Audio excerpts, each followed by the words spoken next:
2 Timóteo 3,16.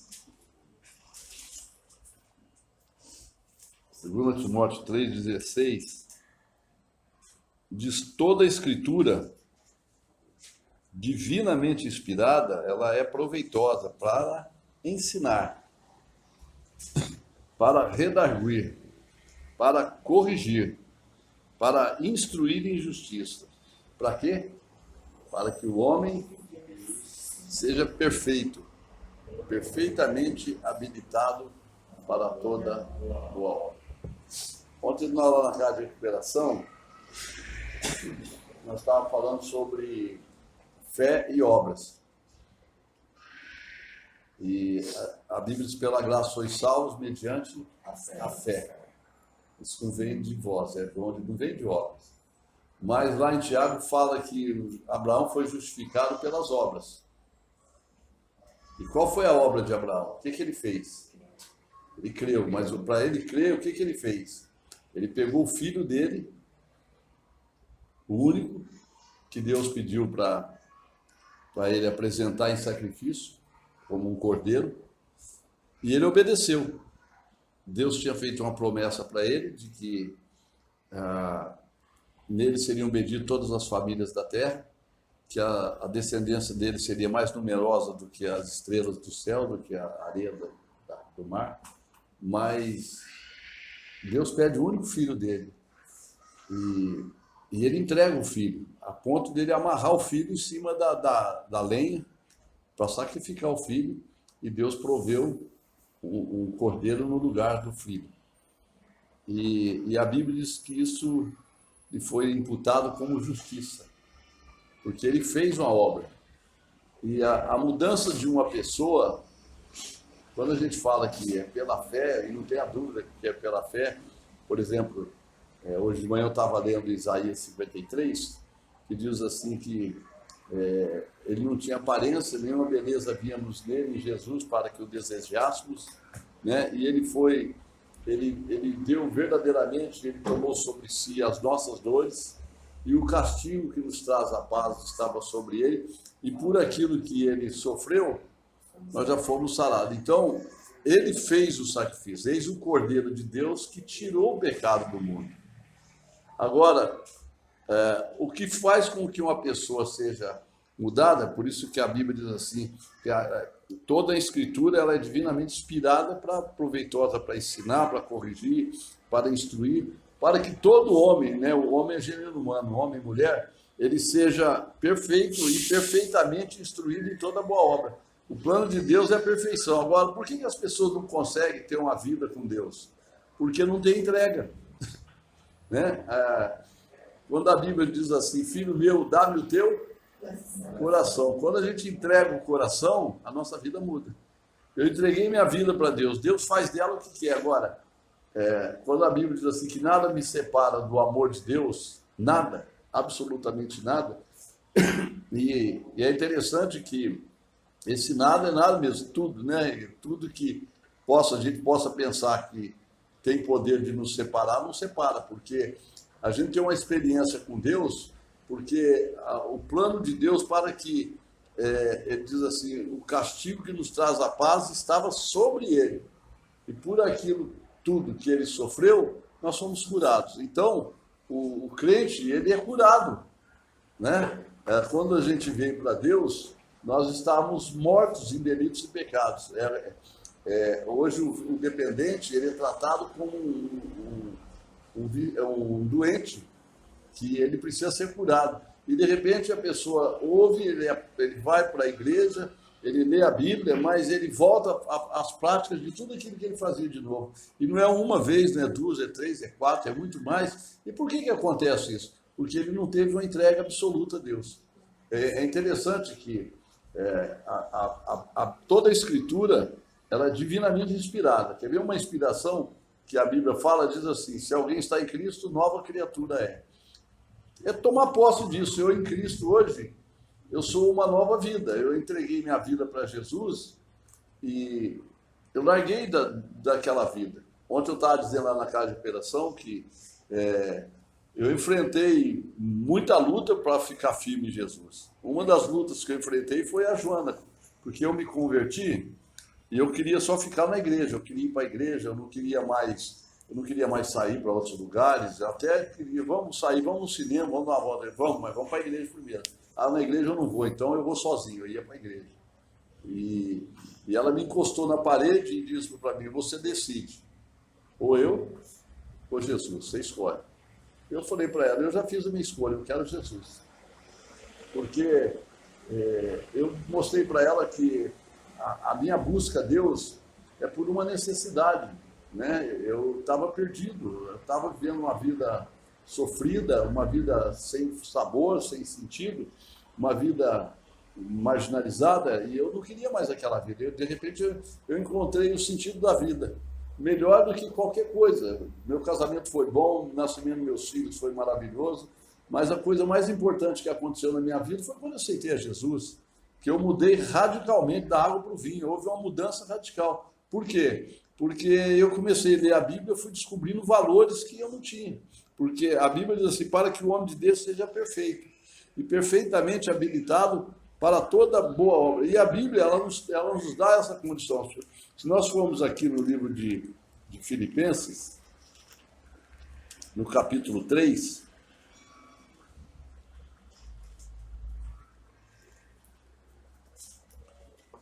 Filipenses capítulo 3 diz assim no versículo,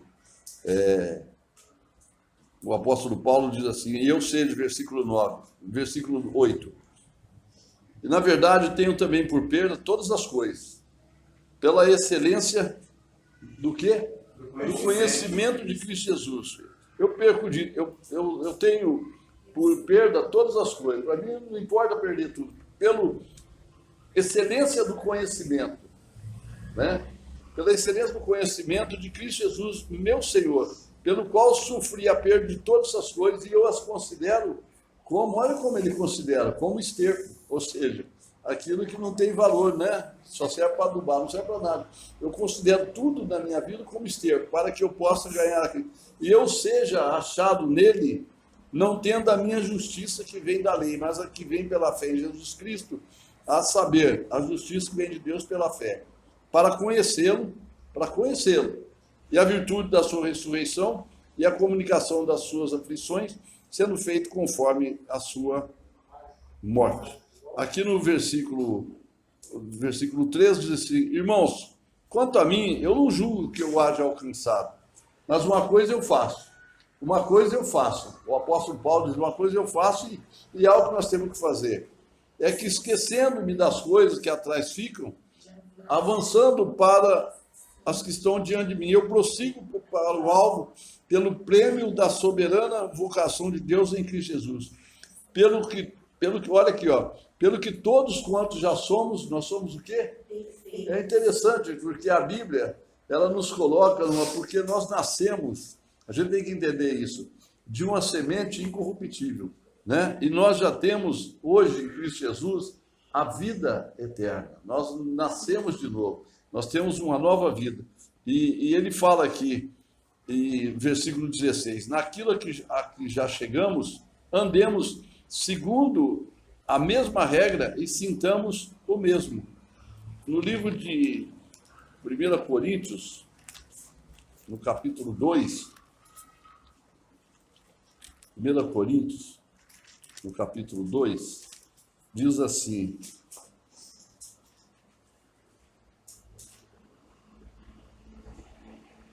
fala assim, mas falamos, versículo 7, 2, mas falamos a sabedoria de Deus. Hoje nós falamos a sabedoria de Deus oculta e mistério. É um mistério, né? É coisas que o olho não viu, coisas que o ouvido não ouviu, coisas que o coração não sentiu. É o que Deus tem preparado para aqueles que o amam. E diz no versículo 6, todavia nós falamos sabedoria entre os perfeitos. Não porém a sabedoria deste mundo, nem dos príncipes deste mundo, que se aniquilam, mas falamos a sabedoria de Deus. Então, é uma vida nova, é uma comunicação nova, é um aprendizado novo para uma vida nova. Nós nascemos de uma semente pura. Nós somos hoje corpo, alma e espírito. Sejam, por isso, para que o homem de Deus seja perfeito e perfeitamente habilitado para toda boa, é o que nós lemos aqui. Perfeitos, perfeitamente habilitados para toda boa obra, porque as Sagradas Escrituras, ela é divinamente inspirada para nos corrigir, para nos ensinar, para nos instruir, para que nós sejamos perfeitos e perfeitamente habilitados. E a Bíblia diz assim, nós falamos a sabedoria hoje entre os perfeitos. Por que somos perfeitos? Porque hoje, em Cristo Jesus, nós temos uma nova vida. É tanto que aqui em 1 Coríntios, capítulo 1, no versículo 5, diz assim, porque em tudo fostes enriquecidos nele, em toda a palavra, em todo o conhecimento. Nós temos hoje essa capacidade de ter conhecimento de Deus, coisas que o mundo não vê. O homem natural não compreende as coisas do Espírito, porque parece loucura. Paulo fala assim, a mim, o mínimo de todos os santos, me foi dada esta graça de anunciar por meio do Evangelho as riquezas incompreensíveis de Cristo, demonstrar a todos qual seja a dispensação do mistério, que desde o século esteve oculto em Deus que tudo criou, para que agora, pela igreja, a multiforme, olha só, muitas formas de Deus, seja conhecido os principados e potestades pela igreja. Louvado seja Deus. Paulo fala, a mim que sou o menor, o mínimo de todos os santos, me foi dada esta graça de anunciar. Por quê? Porque nós nascemos de uma semente hoje incorruptível. Aqui no livro aqui mesmo em 1 Coríntios 1,7, fala assim, de maneira que nenhum dom nos falta. Louvado seja Deus. Deus nos coloca numa perfeição incrível, porque a Bíblia diz, por aquilo que ele sofreu, nós somos sarados. O castigo nos traz a paz, estava sobre ele. Então não tem castigo mais, louvado seja Deus. Olha o que tem aqui em 1 João, que diz aqui, olha que interessante.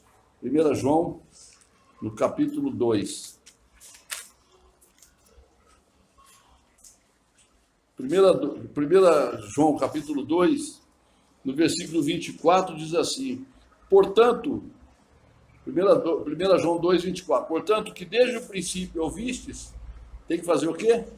Permaneça em vós. Se em vós permaneceres, o que desde o princípio ouvistes, também permanecereis no Filho e no Pai. E esta é a promessa que ele nos fez. Qual é a promessa que Deus nos fez? Vida eterna. Vida eterna para quem é perfeito e perfeitamente habilitado para toda boa obra.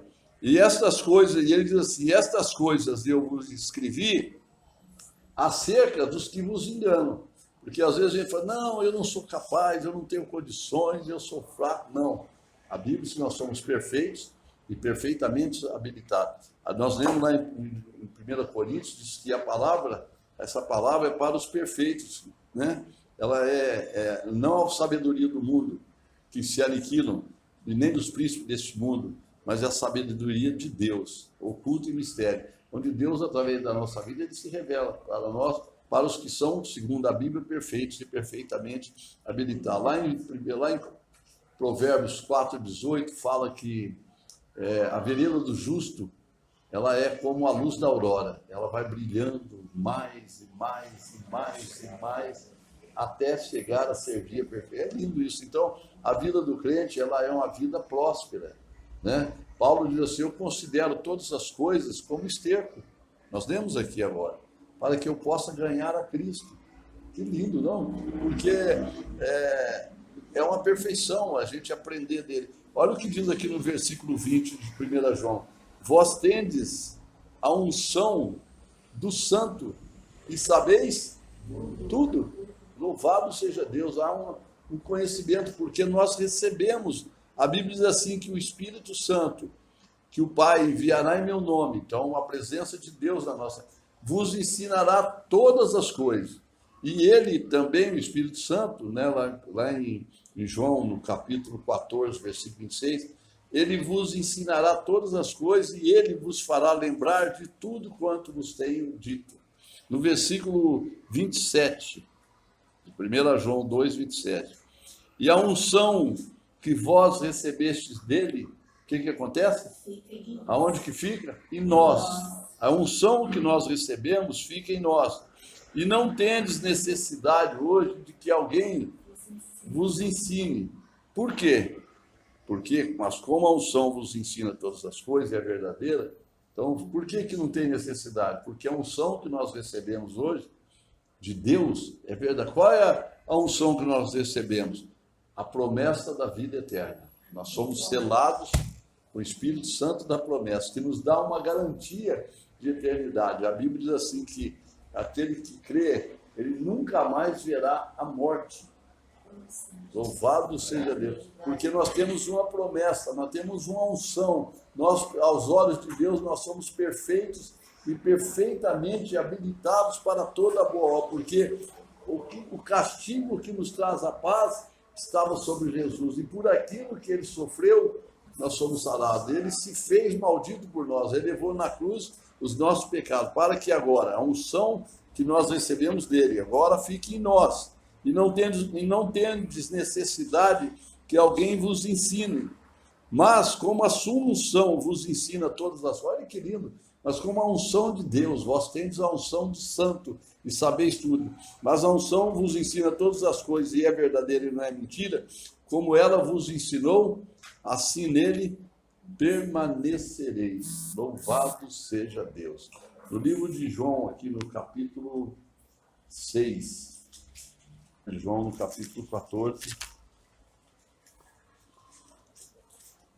Jesus diz assim, no versículo, no João 14, 8, disse-lhe Filipe, Senhor, mostra-nos o Pai, o que nos basta. Mostra-nos Deus, o que nos basta.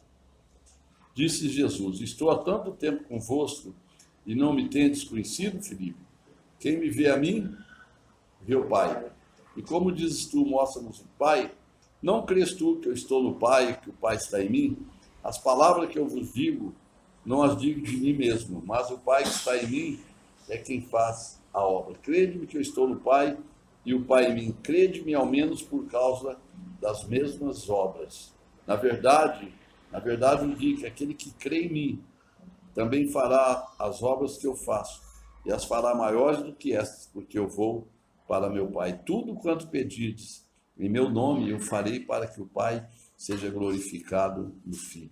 No versículo 23, Jesus respondeu e disse-lhe, se alguém me ama, olha que lindo esse versículo, guardará a minha palavra, meu Pai o amará, e viremos para ele, e faremos nele morada. Se alguém me ama, vai guardar a minha palavra, meu Pai vai amá-lo, eu e o Pai, na pessoa do Espírito Santo, viremos e faremos na vida desta pessoa morar. E o versículo 26 diz, mas aquele Consolador, o Espírito Santo, que o Pai enviará em meu nome, ele vos ensinará todas as coisas, e ele vos fará lembrar de tudo quanto vos tenho dito. Deixo-vos a paz. Aleluia. A minha paz vos dou. Eu não vou lá dou como o mundo a dá. Não se turbe o vosso coração, nem se atemorize. Isso é uma promessa, né? Porque hoje ele nos coloca como perfeitos e perfeitamente habilitados para toda boa obra. Que Deus nos, com a força dessa palavra, a gente possa viver no dia de hoje. Alegre, feliz, contente, confiantes em Deus e aprendendo, porque a palavra de Deus ela é inspirada. Toda a palavra, para nos ensinar, para nos edificar, para nos corrigir, para que sejamos perfeitos e perfeitamente habilitados para toda boa obra. Amém? Feche os olhos, vamos orar. Nosso Senhor querido, nosso Deus e Pai, obrigado, Deus amado, por esta palavra, obrigado nesta manhã, onde o Senhor fala aos nossos corações, nos instrui a respeito da Tua palavra, a respeito da verdade, e cada dia nós queremos crescer na graça e no conhecimento, queremos ter relacionamento, queremos ter intimidade, queremos ter comunhão contigo, queremos desfrutar desta vida plena, justa e maravilhosa que só o Senhor pode nos dar. Opera, faz a obra, faz milagre, manifesta toda a tua unção, toda a tua graça sobre as nossas vidas, que nós tenhamos um dia maravilhoso, Senhor, desfrutando dessa riqueza que o Senhor nos dá, e cada dia o Senhor esteja nos ensinando, nos instruindo, ó Deus amado, para que nós realmente sejamos perfeitos e perfeitamente habilitados para toda boa obra. Nós te agradecemos já por tudo, ó Deus, e te louvamos em nome de Jesus. Amém.